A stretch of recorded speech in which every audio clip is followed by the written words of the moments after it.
Welcome to Kibbe on Liberty. I'm at Rutgers University talking to Dr. Bryce Nickels. He is a professor and researcher and also the co-founder of Biosafety Now and one of a small group of dissidents fighting Anthony Fauci in this mad science experiment that probably caused the pandemic. Check it out.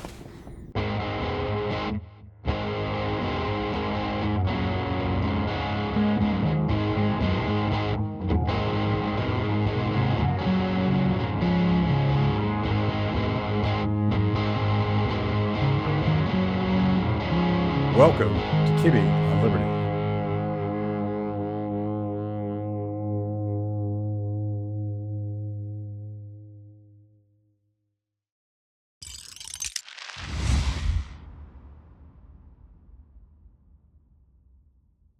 Bryce, good to see you. Good to see you, Matt. Been looking forward to this conversation for some time, and here we are at Rutgers University. This is where you do your magic. I wouldn't call it magic, but yes, this is where I do work here. Some might call it magic, others have different words to describe it. But, so you're colleagues with Dr. Richard Ebright. Yes. And you guys, I just learned that you guys have been co-authoring articles for quite some time. Tell us, give us a little bit of your resume, your research background, your education, and what you do professionally. So I went to graduate school and I did my postdoc at Harvard University in the Department of Microbiology, and that's where I first got to know Richard. So we actually started collaborating back when I was in grad school. And after my postdoc, he recruited me to a faculty position here at Rutgers. So I'm a faculty in the Department of Genetics. That's my departmental affiliation, but my primary location is here at the Waxman Institute of Microbiology. And you are the co-founder of Biosecurity Now. Biosafety Now. Biosafety Now. Yes, but we also cover biosecurity. So yes, we that's how I got involved in this whole mess, so to speak. Did Richard pull you in, or did you pull him in? Oh, no. Yeah, no. He was, it took a bit of convincing. I think he's, I don't know how to put it, but he's not somebody that is he's not going to be assembling a team. He sort of goes at it alone, as you probably, noticed about him, at least until like myself and a couple other people sort of stepped up to kind of, start fighting by his side in a sense. But he had been part of the Cambridge Working Group before and part of other groups. And I think his general sense was that these groups don't necessarily work that well. I mean, you get a lot of egos and they tend to sort of devolve into little, fights or whatnot. And you just have a lot of academics sitting in rooms, talking to one another about stuff, and maybe not a lot necessarily gets done. Yeah. So I had no idea. So the thing about Richard is he's been on this issue for decades. In fact, I remember one of the first times I tease him a lot, as you probably, or maybe you're aware of. One of the first things I said about this issue was we were at a conference in the early 2000s in Cold Spring Harbor, and I was kind of teasing him like he had been mentioned as a biodefense expert.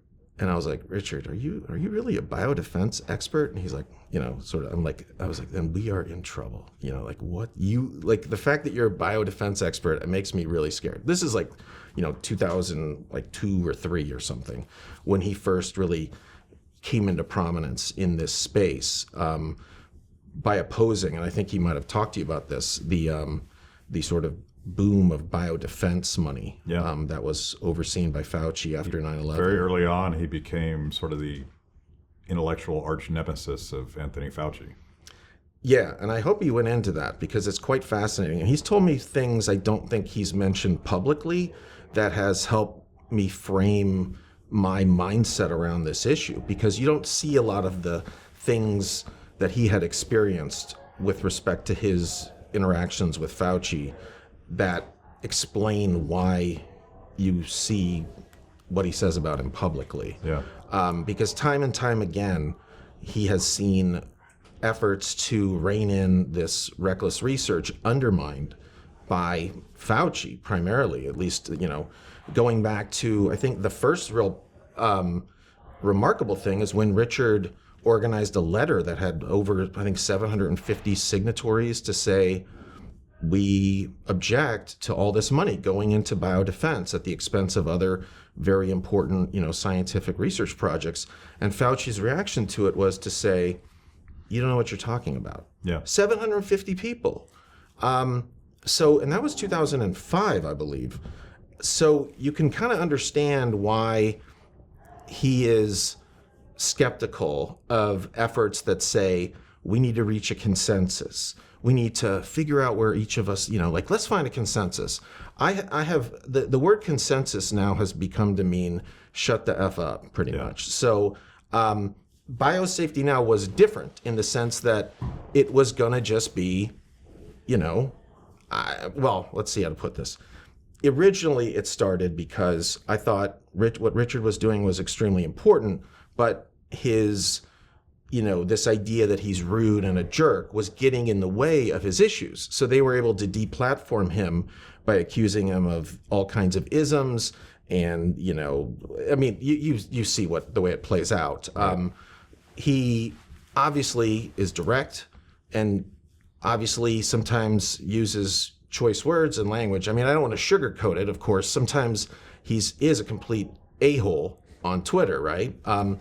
And he, people use that to point at that rather than why he's so angry, which is because we literally had a pandemic where millions of people died, and even Anthony Fauci himself is now acknowledging that it could have occurred through lab research, and we've done nothing.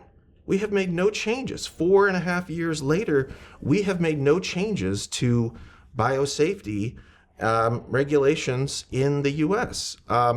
That's absurd. That's absurd. Yeah, he's blowing the whistle in the early 2000s, pointing out that this was going to be a disaster and all this money going into biodefense research is almost, he didn't say it this way, but it's almost like someone said a tidal wave is coming 20 years ago, and we did nothing in 20 years to prepare for the human devastation. And then it happens just like the way he said it was going to happen. And instead of Fauci at all taking responsibility and saying, okay, now we have to stop because this has gone too far, they just keep doubling down and saying it didn't happen, we didn't do it, and you guys are the jerks for even accusing us of it.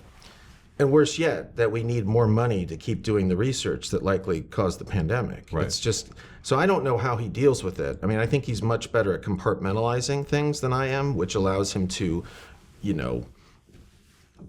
do his bit where he's like, taking on whoever, and then, do his research or whatever and keep them separate. Mm-hmm. But it must, so people have compared him to Cassandra, right? As he was, warning that this is a horrible idea. And again, it all started with putting tons of money into biodefense and the proliferation of high containment biolabs, which need research projects to occur there, which in turn leads to professors that are now doing high risk pathogen research, and they're training their students, and those students get labs. So you have this positive reinforcement cycle where you create a whole field of people that think this research is essential, and they become a very powerful, block. A government-funded ecosystem, like they're feeding off of it now, and there can never be a point where they're like, okay, we're done here. We did what we're supposed to do, or maybe we shouldn't have been doing it at all. We need to stop.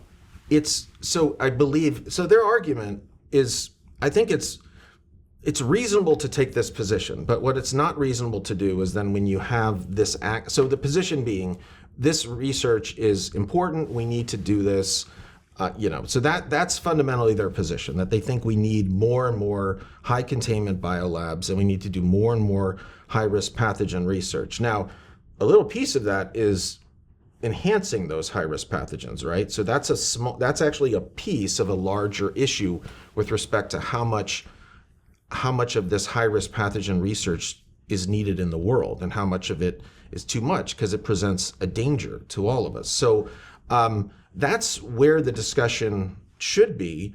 But in the wake of the pandemic, certainly what you have seen is people who were having that debate beforehand no longer actually want to even have that discussion. They started bounding that discussion after the pandemic and putting rules on, we can't, we really shouldn't say anything about it, COVID possibly being a lab accident. That's not part of the discussion we're having on biosafety. We're separating those two. They keep trying to separate that, which is incredible that's the scientific community is sort of allowing that to occur. So when did you publicly first say, this looks like a lab leak to me? Probably, it was probably in fall of 2022 when I actually jumped sort of 2 feet into this issue, because I guess it was almost like I had been, on the periphery seeing Richard's interactions with the, virologists and others in this space who are using, I guess the best word is gaslighting, to describe the tactics that they use. And it wasn't really until they, came after me, in a sense, for my association with Richard. So one of the things the tactics that they use is to try to, put you on an island, essentially, or whatever, or make it so that the guilt by association game. I mean, you actually see this now with, Jay Bhattacharya started working with Biosafety now, and you see people saying, how dare you work with Jay? But to me, this is what it's all about. Like that tactic of saying you shouldn't talk to, Rand Paul. It started with Rand Paul, like Richard always talking to Rand Paul. Mm-hmm. Rand Paul's the devil, how dare you? But you can do this with everybody. And so they tried to do it with me, which was to say, how can you justify, working with Richard or not denouncing Richard because he's an abusive bully or whatever, right? So, and my response was one of I didn't know how to respond. All I know is I was, not prepared at all for having that level of disingenuous bullshit, shown essentially to the world. I mean, it's unfolding on Twitter, so everyone sees this. Really, to be clear, this is an army of scientists who are funded by the government to primarily do this kind of research that you're criticizing. Not necessarily. I'm trying to think if any of the people were actually doing gain of function. There's certainly virologists that are in the space of, covering up the origin of the pandemic. But some of them work on high risk pathogens, but they are that community, and they are a fierce community. Funding comes from the same place. Yes. And then I guess maybe Richard talked about Fauci. You don't want to upset Fauci in any way. He's the kingpin. He's got all the money. He is the kingpin, yeah. He still apparently is, because he's retired, and somehow people are still worried about offending him. My argument, and you tell me if this is true because you're actually in this world, but it's quite apparent to me that that NIH and Fauci essentially, I think he still controls this, but he certainly did at the time of the pandemic. If they don't bless your work, your research work, you're not even going to be able to be competitive in alternative sources of research money. That's a reasonable statement. It's like a good housekeeping seal of approval. The NIH approves. Well, it's the NIH, but it's also your colleagues. I mean, what's done is the character assassinations of people to make it so that your colleagues turn against you. I mean, going back, you saw this with Jay. I mean, right. Jay, this happened on steroids, where he had faculty, hundreds, I don't know if it's 100 or 200 faculty, like people that he was, colleagues with, like turning against him. It's happened now to Richard and myself, where our little small group that we're in, this, field of prokaryotic transcription, like very, basic research, that field is sort of no longer wants anything to do with us. Yeah. Regular viewers of Kibbe on Liberty already know how obsessed I have been with the pandemic industrial complex and all of the stupid, authoritarian, and downright evil things that the government did to us during COVID-19. Well, I'm proud to announce a new investigative series that looks to get to the bottom of all of that. It's called The Coverup, and I'm producing it in cooperation with BlazeTV. The only place you're going to see this is BlazeTV, so go to FauciCoverup.com/Kibbe and use the code FauciLied for $30 off your annual subscription. Do it now. The truth is out there. So let's drill down on, so we're talking about this ecosystem. I'll call it a cabal of interested parties that at some point they went after Jay, and at some point they went after you and Richard and essentially tried to cancel you. They tried to marginalize you. They tried to demonize you. They even sent a letter to Rutgers University, right? Well, they've sent multiple letters to Rutgers. One of them, because I posted it on Twitter, resulted in, 2 articles, 2 hit pieces against Richard and myself. One that was in Science magazine, which is incredibly depressing, that like the journal that, any person that grows up or, that matriculates, gets a PhD, in biology or whatever, the dream is to publish a science paper. And that's like This was the gold standard. It was the gold standard. And in fact, like one of the crowning one of the things that I finally felt I belonged as like a PI, like within a year of starting my lab with Richard, we published a science paper together, and that was a huge deal for my career. So to see that journal turned into this propagandizing, the fact that they would publish a hit piece is absurd. It's just sort of it speaks to the, I don't even know what it is, like the degradation of science in a way, or the way in which the public communication, way in which science communication is done. Because Science magazine is supposed to platform the best science so that the public can see, here's the best science, showcase it, write news articles about it. So for them to use their pages, it's like they're captured, it's part of the scientific community, but I feel like there's such an influx of government money in these areas that they're captured. And for the journals? They can't criticize.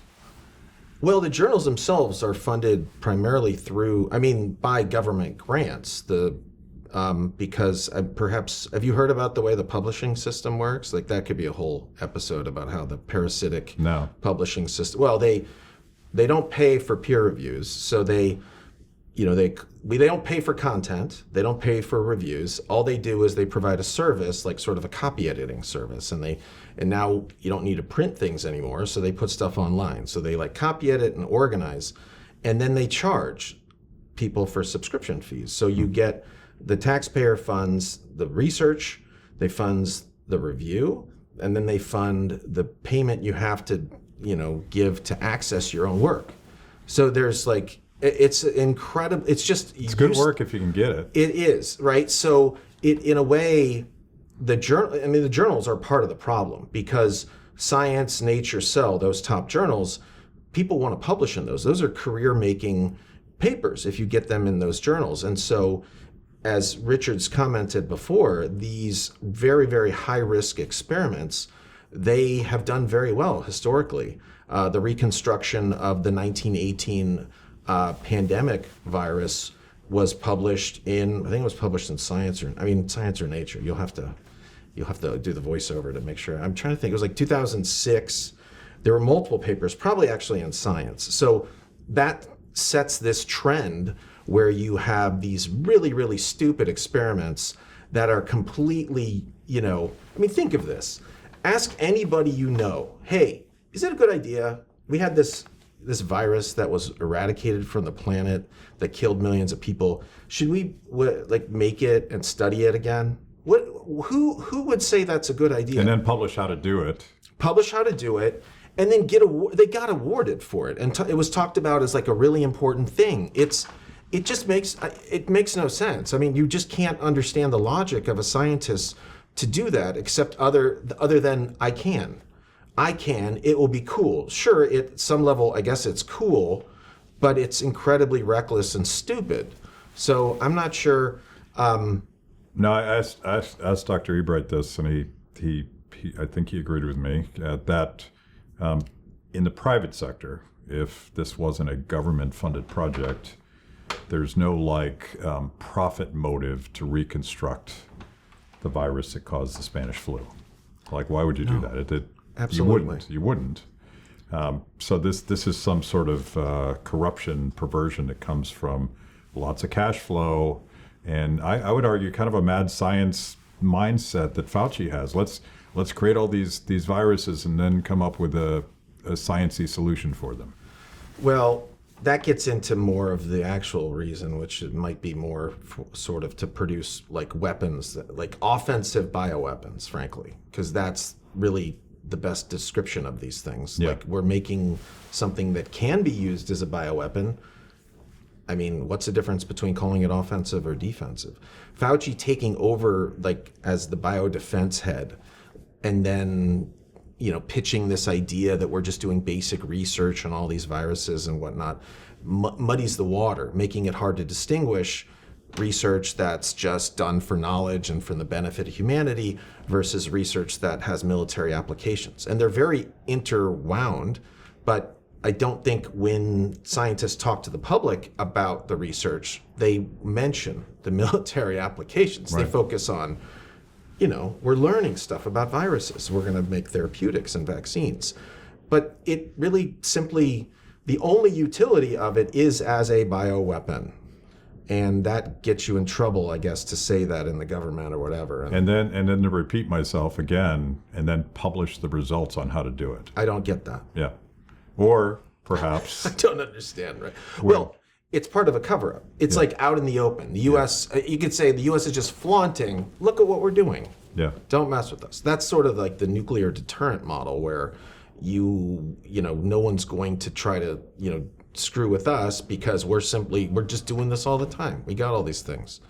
I don't know. It doesn't have a lot of logic to it, frankly. But even in nuclear deterrence, we don't necessarily say, here's how you make a bomb and everyone should have one just to prevent us from using ours.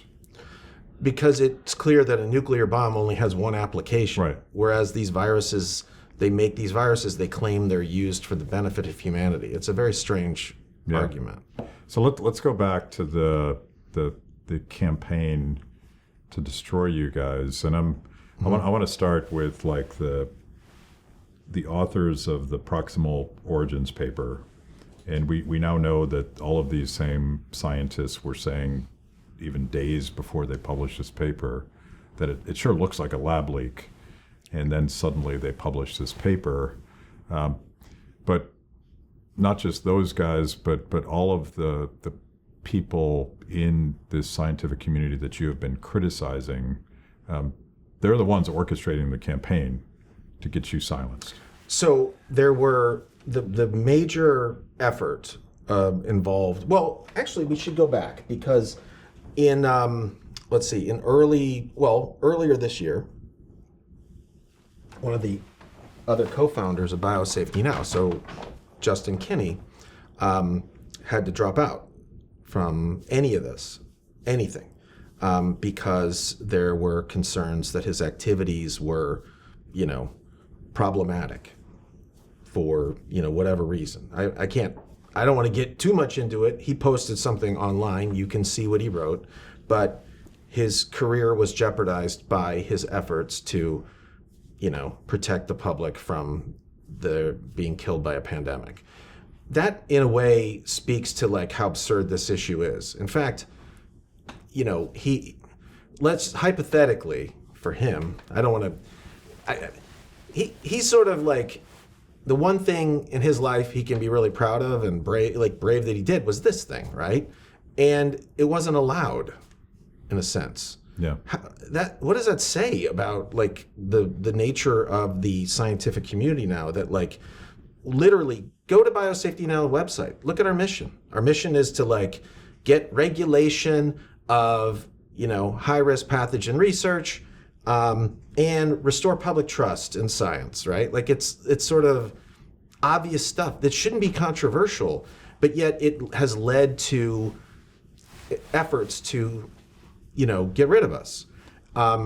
And in fact, they even had, there was this exchange between a virologist and Eddie Holmes, where the virologist, this guy Bjorn Meyer, wrote, go after them personally. It's time to go after them personally and professionally. And then Eddie Holmes, one of these authors of the fraudulent papers, wrote, it is in play. And that was right before the letter arrived. The most recent public letter arrived at Rutgers in March, signed by 11 people, which is a thing that I posted online and got written up in Science and the LA Times, and did cause, issues for me personally with colleagues that were very, disappointed that I was drawing negative attention to, the university and to, science in general. So this is effective. These tactics are effective. And what it actually does is it keeps everyone silent. It keeps other people, it's not really for me or for Richard, because we have tenure, but everyone else, they're getting the message, you do not want to say anything publicly about this. So By the way, it's fundamentally anti-science by any basic understanding of what science is supposed to do. Yes. Which is iterative arguments, experiments, failures, successes, colleagues arguing with each other constantly about what is the path forward on whatever the investigation is. And then you centralize it and say that you're not allowed to question the science.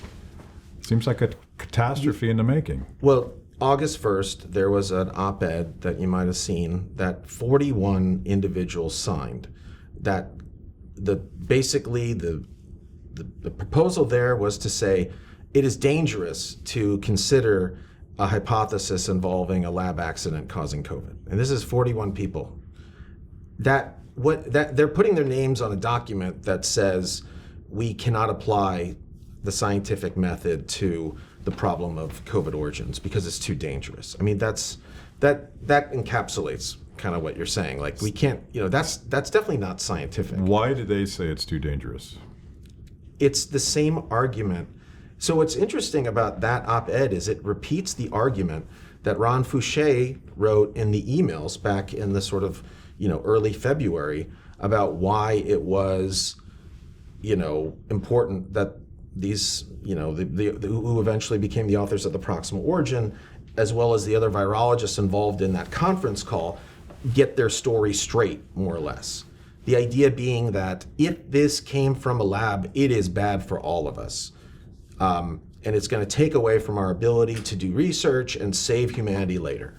Yeah. He lays it all out. What's really interesting is the Ron Fouché email makes this very, very, reasoned case for why, it would be best if scientists did what they could to make sure the public didn't really understand that this was coming from a lab, because it's bad for business. That's it. It's bad for business. You can't. So as a member of the public, seeing that, you should be outraged. I don't see how any member of the public could support giving money to scientists if their primary concern, when you have a pandemic that killed millions, is whether it's bad for their business. That's absurd. At Kibbe on Liberty, freedom is a lifestyle 24/7, something you live and breathe and wear every day. If that describes you, you need the very best Liberty swag in the market today, just like this shirt I happen to be wearing. Go to freethepeople.org/KOL and check out our exciting merch. You too can love Liberty and look cool. Let's talk about risk benefit. And there was a infamous conversation fairly recently in the last year where Francis Collins acknowledged in some interview that he didn't really think about the consequences of the policies that they pursued. Do any of these scientists that are doing this dangerous research, do they ever think about the risk, or do they just dismiss it like Fauci did? It's like, oh, it'll be fine. Like this, it's important enough that we need to do it even if it's risky. It almost as if this field selects for individuals incapable of viewing people other than themselves as humans. I don't know exactly how to put it any other way, because it doesn't make any sense. There is no consideration. We're all lab rats.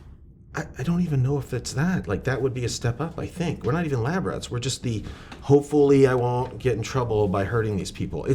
There is no consideration for the public. I mean, you see this with the ongoing debates about the legislation as well. There are no people in the public that are part of those dialogues.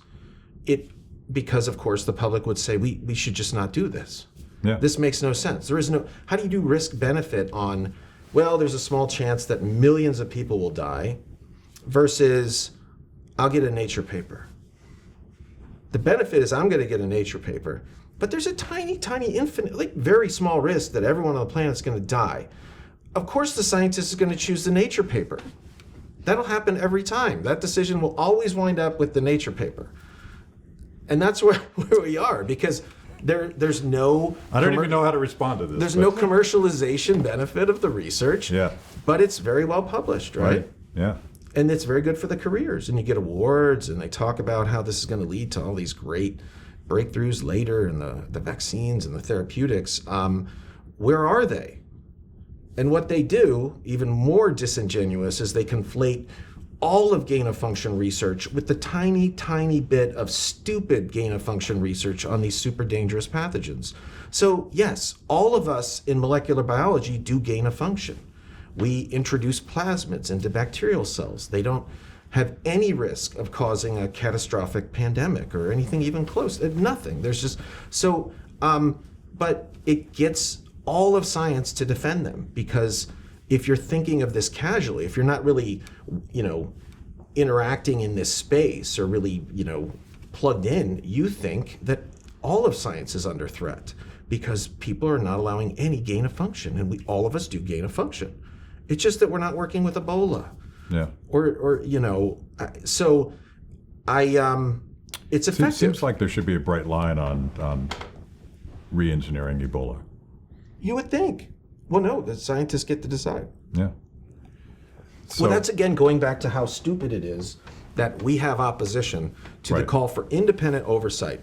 And also going back to my point about what this space actually is and why it's actually kind of depressing, because the people arguing, you even saw this. So specifically in July, there was an op-ed published in the New York Times by Mark Lipsitch, I think it's Anna Cicero, I think is her name, and Tom Inglesby.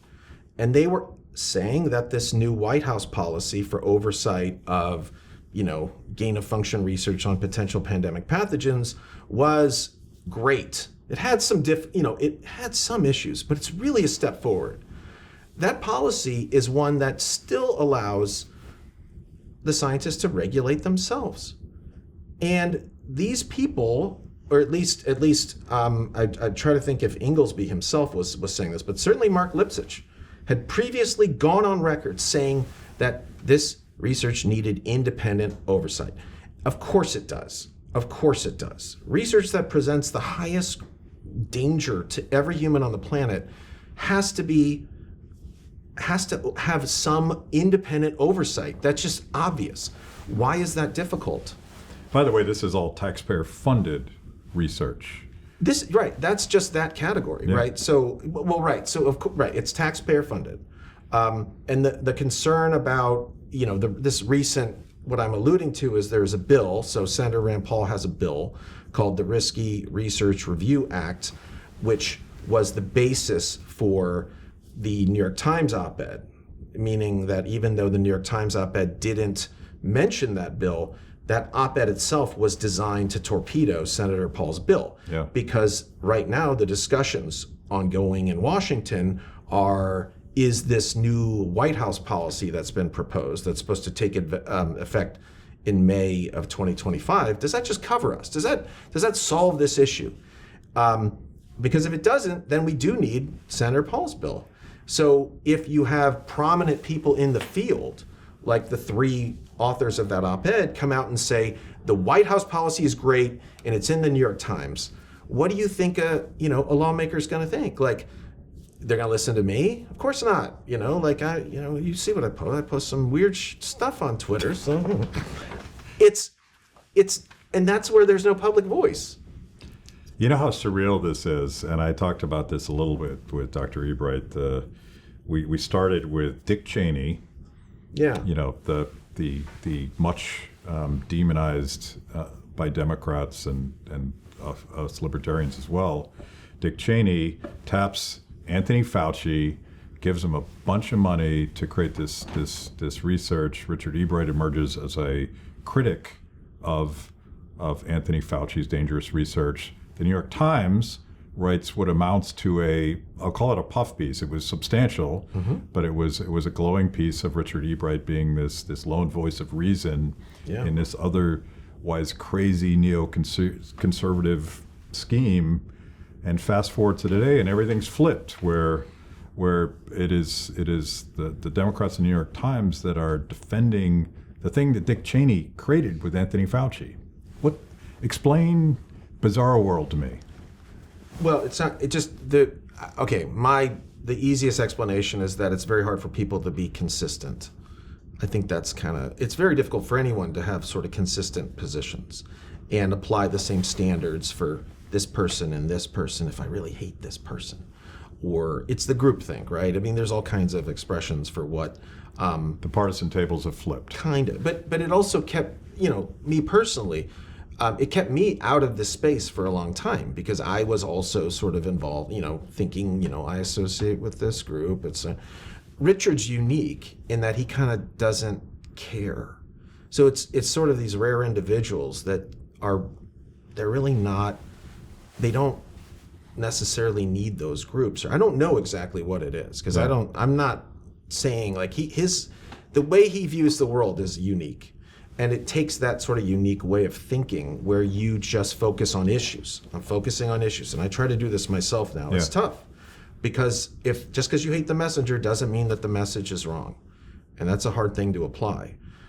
I mean, I can appreciate it because I think, my career as a libertarian, they're always pushing me in the Republican conservative camp. Yeah. But it's different. But I've always been comfortable working with whoever on issues that I thought made sense. So like that's how it should be, right? Like we particularly when it comes to science, we shouldn't be partisan. It's really hard. Yeah. And the people in charge, the leaders, do not model that behavior. They do not model that behavior. In fact, you look at what has happened is this, I guess there's the concept of like othering, or you just label, this person's, with Jay, this is a fringe person. With Richard, it's like his tone. It's the tone policing. This person is bad. This person is sexist. This person is racist. It's very effective. And who was tracking? Who even would understand the dynamics of the fact that we went from a Cheney, Fauci thing to where we are today? Nobody knows the history. So of course it makes sense. And as you've covered, the media is very easily able to manipulate the public. And I don't want to get into the recent thing we saw with we went overnight, we had someone who went from unqualified to super qualified. But people like Richard don't buy into it. They're more or less immune to it. So different people have different levels of immunity, I guess, to the manipulation by everything around us. It's really the media, but it's everything. It's conversations we have with our peers and that kind of thing. Richard tells me that he has not deleted the mean tweet where I sort of in the context for this, and that this is why we're doing the series, The Coverup, and I think Richard Ebright's story is really going to tie together the threads that I've been pulling on so that people understand where this research came from and why they're doing it, and how Fauci and Collins have sort of flouted any attempt to rein it in time and time and time again. As Richard says, double down every time they get caught doing something bad. The importance of that is for people to actually understand where it comes from. And I think in a great way, we're trying to rescue science from the science. We'll never rescue. I mean, it's going to always be a struggle. It really is. And you see, the other thing too is this whole conversation about trust in science. I mean, scientists are talking about how do we get trust back in science? How do we do that? And then, They publish an op-ed that says, all right, we can't talk about this thing. Like we actually can't talk about whether it came from a lab because it's endangering our lives. And you also can't say all this stuff because it's also endangering our lives. And we might want to make a law that says you can't talk bad about us because it's endangering our lives. Meanwhile, how do we get trust back in science? Like it has to be there's a need for people like yourself, other people. I guess I kind of refer to it as like rock throwers. You need rock throwers. So they did this thing where like the whole goal was to reach consensus, and they bounded it. They said, we will not talk about COVID origins because that's not what this is about. We're gonna spend all this money to fly everyone to Geneva, then we're gonna fly to New York, and we're gonna put on this thing at the United Nations. But we did it by reaching a consensus, by excluding the yelling people. The guy even said, this Arturo, I forget his name, but this clip, he's like, we have to keep the yelling people out of the conversation. No, we don't. Like, you need, fine, that's fine. I think it myself more as like a rock thrower than a yelling person. Not that the rock's it's a metaphorical rock, so no one's getting hurt. But this is needed. We will never have, there always has to be a struggle. There always has to be people that are skeptics. We just have to make sure that there are crevices where their voices can be heard. We sort of pride ourselves on hopefully presenting a reasonable voice for people to hear things that they didn't understand. And we don't do a lot of mean tweets, and we don't yell and scream. But in order to get people's attention, when they're all careening in the wrong direction, maybe it requires someone to say something in politic. Maybe it requires them to yell. It requires throw a metaphorical rock. It requires diversity of opinion and diversity of approaches and diversity of voices. Richard has a very unique style. I have a unique style. Jay has a unique style. Others in this space have a unique style. If we're all saying the same thing, you reach a much broader audience than if you take it upon yourself to say, this is the way we're going to do it, all of you fall in line.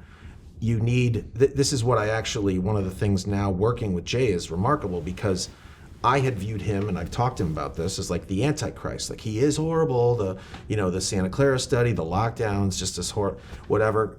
That was all wrong. I had it wrong. So you started off there. With what? You started off thinking that Jay was an outlier.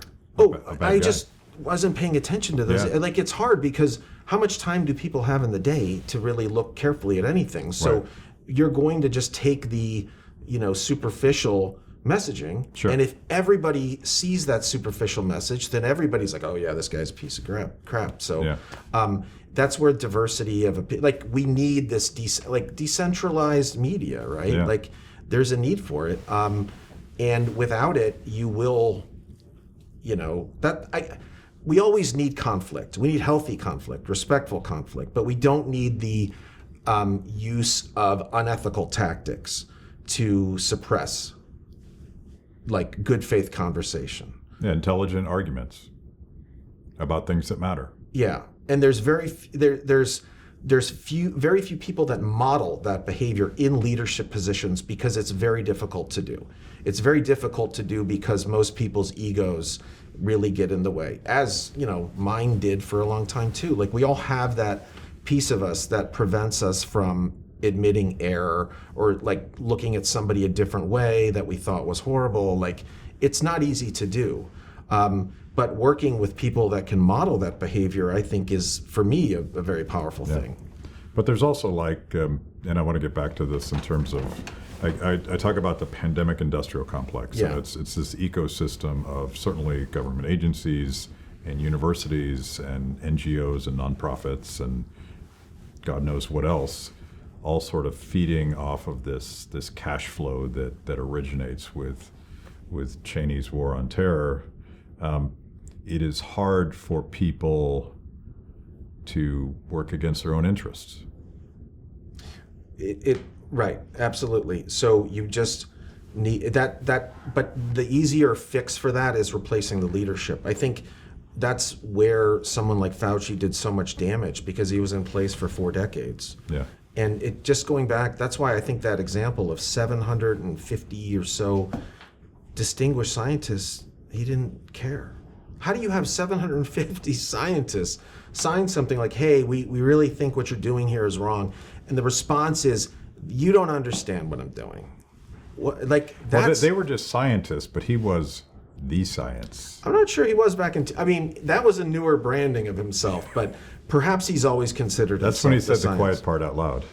Yeah. I think maybe Rand Paul got under his skin because he was one of the few that could sort of confront him publicly so people could see, because everyone else, like, maybe they didn't see the 750 scientists. Out of sight, out of mind, who knew? But Rand was able to do it in public. The Paul thing was extremely important. And I believe, and maybe you can correct me if I'm wrong, because I know you've tracked his career like very well. He's not normally somebody that does that and has exchanges like that, right? Like that was an outlier for him. Yeah. Somebody like Senator Hawley, like that's what he does. But that exchange with Rand was quite unique in the sense of like he normally doesn't have those like never seen it before. And when I talked to him, I don't think all of this made it into his episode of the Coverup, but he started off with some fairly innocent questions that would not have been that controversial, and when Fauci would just brush him off. Fauci is the one that escalated to the point where Rand just starts throwing punches and cutting him off. So I think Fauci created that situation where Rand was like, this guy is stonewalling, this guy's got something to hide. And then he went back and did more research and brought it to the committee hearing, and then we saw what happened. So I think it escalated because Fauci was so arrogant about it. He was beyond. I mean, what's really interesting is the way in which he treated a U.S. senator. Right. And again, think of academics, right?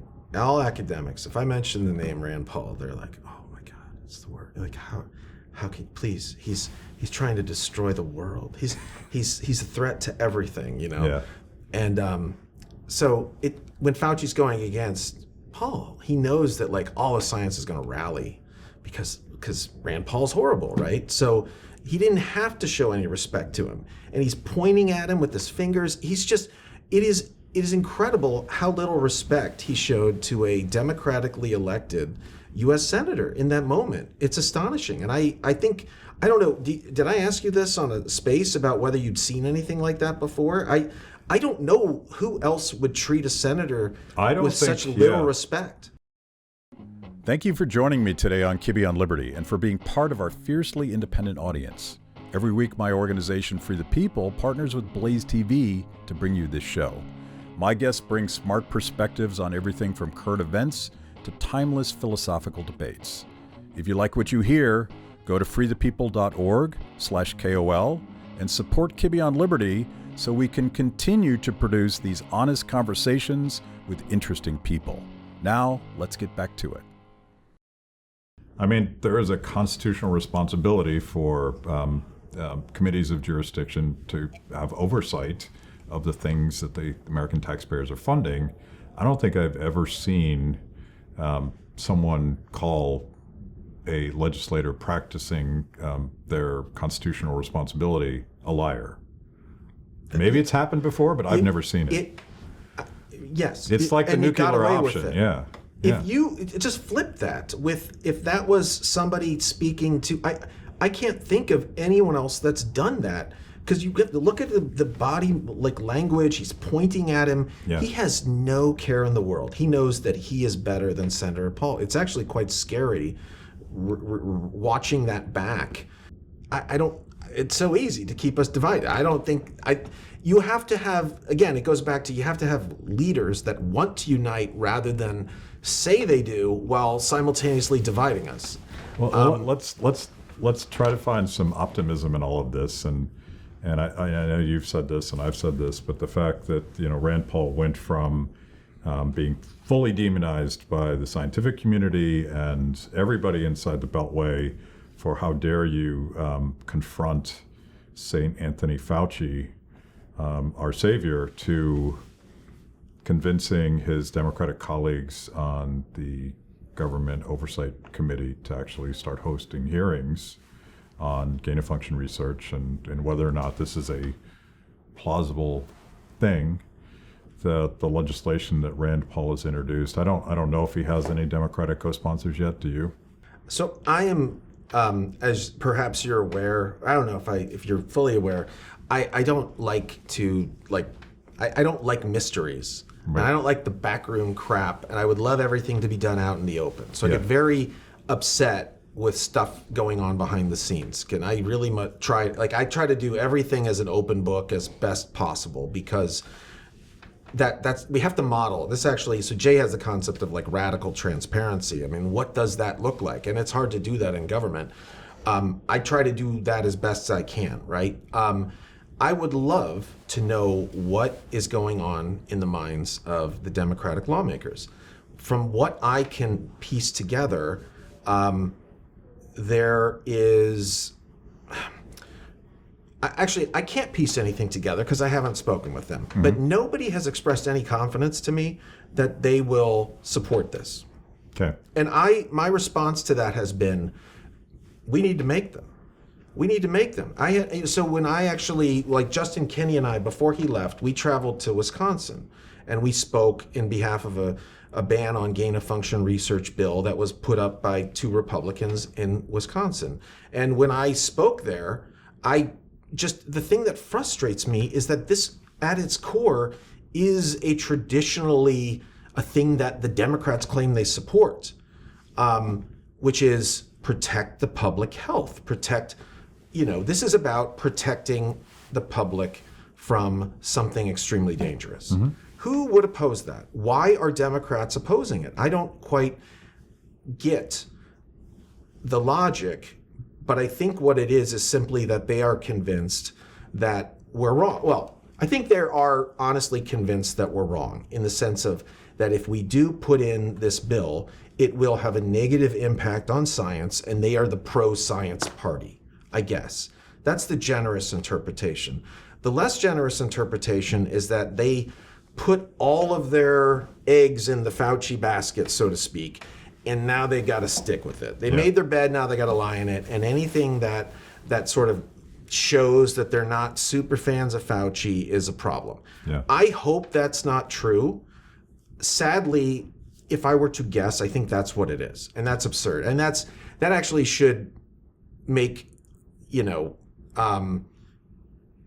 it should make everyone reconsider, is this whole, like, I'm a Democrat, I'm a Republican, like, dichotomy, is that a healthy thing? I mean, it's not a healthy thing for individuals to try to do things that way, because you need to hold, whatever party you're in, you have to hold your legislators accountable when they, are doing things so absurd as not supporting a bill that is saying, if you're doing an experiment that can kill millions of people, you have to have somebody look at your work. You have to have somebody check that out. That isn't you. That's what this is. It's a no-brainer. And as we talked before, Rand Paul, as you know, is a libertarian who supposedly, the libertarians, from what I hear, correct me if I'm wrong, they favor very little government, very little, just the bare minimum government. So for Rand Paul to put forth a bill to create more government is astonishing. Like, I would like to house the entire federal government in this room. That's how small I want it. We could. I'm totally up for controlling multiple. I could do state. We'll keep the education department, please. We need that.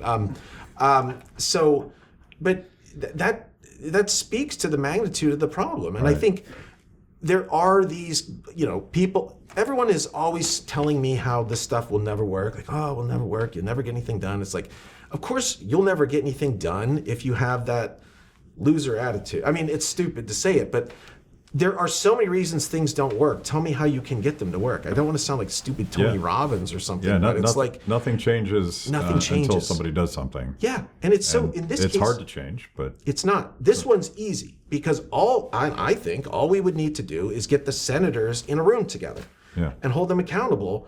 Say to Senator Peters, like, okay, you said publicly that you want to get something done on this biosafety thing.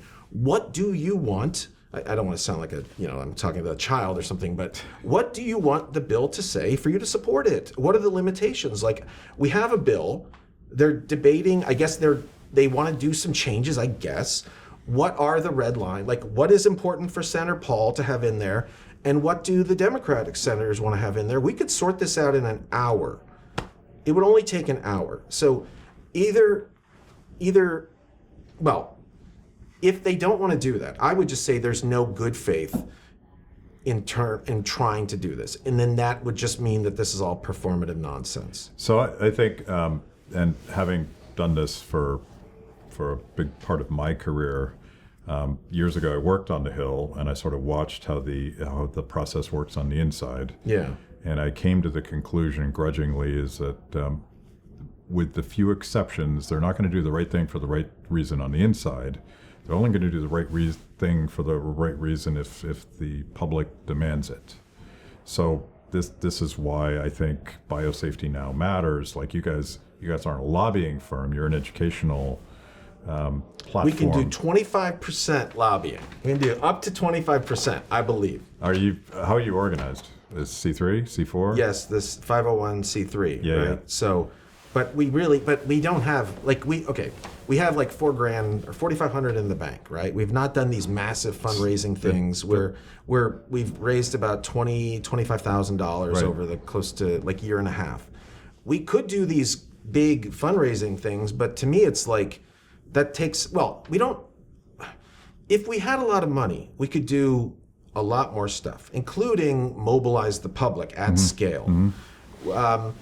I do think we need to do that. And that might require starting an actual, like, whatever, lobbying thing. I think there needs to be a lobby, but it needs to be public driven. One of the things that I find problematic is that I am a scientist, right? So, like, for all the BS I can say about, like, I'm speaking for the public, I mean, it is not, I feel in ways it's really, you need some member of the public to really be at the forefront of this. Yeah. I try to, encapsulate whatever. I try to do what I do try to take a public perspective on it, but I can't say that I do because I'm a scientist. And so it's really for the public to judge it. We are trying to get the public voices to be heard in this discussion, but it's still me and Richard, right, that are the most, in Biosafety Now, and now Jay, that are the most, like, prominent, people in our group. But you have a megaphone in terms of your X spaces and various interviews that you guys do. I mean, that's the start of sort of turning other people on to the cause, right? That's right. And actually, the X spaces are important to me because it's I like them because they're like a kitchen table discussion. The public's there. I can call on people all across the world. It seems like a great way, and it's like Scientists Live, right? So, like, we can totally mess up and say stupid stuff and just demonstrate that, like, we're idiots, like you think we are, Just like us non-scientists. But no, that's what I mean is that, like, we all have things we have no idea about. But scientists do tend to, and I certainly my wife will tell that, like, I know everything about every subject, right? I think that's a common critique that scientists get, that we have a... That's interesting because my wife knows everything about every subject. Oh, it's the opposite. Huh. Interesting. So I guess the point is, though, that you do get into these situations where when you don't have, well, this sort of hero thing, right? So, like, you see it a little bit now. Now, Richard, of course, he's not going to be somebody that's out there, like, self-promoting. He doesn't do that at all. He doesn't self-promote. And as you know, like, he was reluctant to even do this interview, right? So the public seems to respond. It does seem like our society is set up to respond to, like, the people that like to promote themselves. Yeah. And I think that's just generally true. So you do run the risk of having movements that then become about a single person, like, out there and that kind of stuff. If that is the case for biosafety, it needs to be a member of the public, right? In my opinion. I mean, this is stupid, but I guess we had talked early on in doing the group that we needed a Greta Thunberg of Biosafety Now, like a young person that was, we don't have young people as part of this movement. I mean, that's an interesting thing. Like, there's no I don't think this is on the radar of young people at all. I mean, I think you need a diversity of voices, and you're discounting the importance of credentialed scientists who are speaking truth on this subject. And it's unusual. You guys are dissidents, but and yes, the science and experts have taken a beating in this whole process. But I still think people respect your opinion because you actually understand the technical side of things that I'll never comprehend. But you also need citizen leaders, and you need legislators like Rand. Like, you need a whole portfolio of slices of public who can reach different audiences. One of the things, that's actually a common pushback to when I make this point about wanting to have somebody in the public to become, a leading voice on this subject. One thing that has been quite remarkable to me personally is the ability to get meetings simply because of the credential, right? Because of being a scientist does allow you to get into spaces that the public will be excluded from. But I guess I view that as presenting a problem, that unless you do have scientists that are willing to take whatever positions, what happens then? Well, you're rare because you're not captured, and for whatever reason, you're willing to speak the truth on the subject. If I'm rare here, I just am saying that it's a problem. It's a problem that when you have scientists saying, "Don't talk about this. It's going to be bad for your career. Don't talk," then we're done. Yeah. We don't have science, and I think what other issues are out there like this where you don't actually have scientists speaking out about it, right? Because they're just not. Because that's just COVID is a huge issue, right? It's a global issue. So entering this space, you get asked to give quotes to, so there is this already existing platform. But other issues where nobody's paying attention, there's no incentive for a scientist to take a contrarian position. Right. Yeah, I'd assume it's across the board a problem. It just so happens in your case that you're trying to stop a humanity-ending accident from happening. This is true. So I feel like this one matters. I would agree with you. Yeah. And the worst part is, if we do stop it, no one will know. See, that's the thing. Right. Yeah. Yeah. So no cape for you, even if you. I made the joke like a week after we started Biosafety Now, I posted promises made, promises kept. 1 week without a lab-generated pandemic. You're welcome. Yeah. That kind of thing. We did it. We did it. Yeah. We did it. Yeah. And then, of course, I now have a huge incentive for all subsequent pandemics to be natural. So I will be out there talking about this one, not from a lab, because Biosafety Now would have prevented this. Of course we would have. Yeah. So it's the perverse incentives of stuff. So let's wrap this up, but let's do it by with some shameless self-promotion for how do we find you? How do we find Biosafety Now? And if citizens are watching this and they want to get involved, or if donors want to increase your whopping budget of $2,500. Well, we took in $25,000 in about a year and a half, so we have about $5,000, and I think, So you're good then. You have enough. We're money. done. Yeah. We're good. But tell people what to do. So we have a website. It's biosafetynow.org. We are primarily, I would say, you should sign up for a newsletter on Substack. So we have a Substack page where we do our primary communication and put out, new. We have essays. Sometimes we're going to put out more stuff. So we have essays from Simon Wayne Hobson. Does this recurring weekly essay series. That's good. Sign up for our newsletter. If you want to donate, on our webpage, there's a button that says donate. The money is going to be used for. I think what I would say is mobilization of the public. We have not built a mailing list. The power today, activism primarily occurs through having mailing lists that you can target specific messages to. We need to do that because this is a global issue, mostly playing out right now in the US, and that's where our focus is. But we need to mobilize the public. It sounds cliche, but the best way to do that is by building a robust mailing list, which we have not done yet. So any money that we get, the current plan is to try to really invest in building up a mailing list that we can use to make sure we can spread the word if need be. So you have an advisory board of experts, and that includes Dr. Jay Bhattacharya.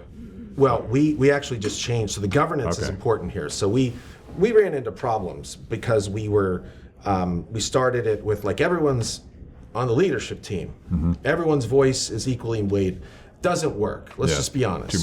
It's too much. So we have recently reconfigured the group where we just have a board of directors that has all the decision-making authority and an advisory board. So the advisory board has about 30 members on it. We just added Robert Redfield, Simon Wayne Hobson, Jamie Metzel, and then we also and Matt Ridley. I'm trying to think who else was part of that group we just added.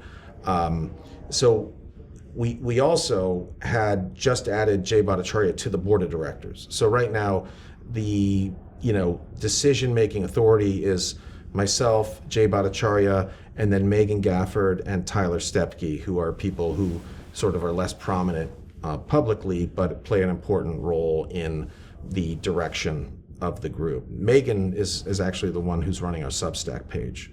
She's an artist and a very talented artist and writer. So she, that's actually kind of one of the things that says that like what we're doing, to me, like the signal that says like we're doing something good is being able to get someone like Megan to become part of the group, because she is, she's got 2 young kids, lives in New York, that kind of thing. Like it's actually like an encapsulation of a member of the public who's concerned about the future. Actually, the other thing I would say, and it's not developed yet, but so Jay joining the group makes it different. Like clearly it makes it different. And different in a way where I would say that it allows us to reach a much wider audience, because he has become like he has a large audience. He's against all expectations a rock star epidemiologist. But he's not. But that's the thing. Like he isn't. Like he's not a rock. He's a non-rock star. He is not a rock star. Well, I mean, like he doesn't have an ego. Right.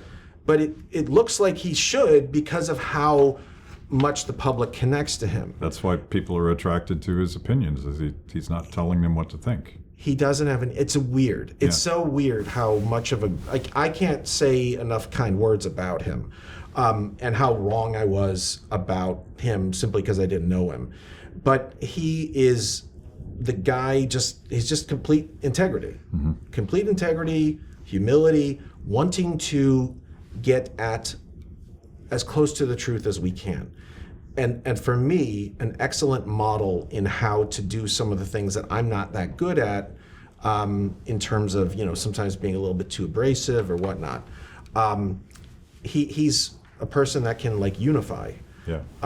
And I think he also has, because of his prominence, a much, like I said, wider platform and people that he knows that will really help. We just need to mobilize people on this issue, and we will. We will, because it's too important not to. It doesn't actually take that much money when you have the truth, right? It's stupid, a cliche. I hate the cliche, but it is true that we've worked on a shoestring budget and been successful, right? Against this hundreds of millions of dollars of special interest bullshit. It just says that the truth ultimately is a much more powerful thing than whatever you can buy, I guess. I don't know. But we still need money. Let me be honest here. We still need money, because we like to do a little bit of lying, and we need money to pay for that lying. So please. That's a perfect way to close this out. We want to give you truth, but that doesn't cost anything. But then we're also trying to get into a little bit of the, just a teensy bit, little bit of gaslighting and fabrication. And for that, we need a large budget, as you know. All right, thank you. So anyway, do we do a shaking hands or anything? We just did, yeah. Okay, thank you very much. And I love your art, guys. It's great. I've seen it. Whatever, I don't remember where I saw it, but it was wonderful. It was great. Thanks for watching. If you liked the conversation, make sure to like the video, subscribe, and also ring the bell for notifications. And if you want to know more about Free the People, go to freethepeople.org.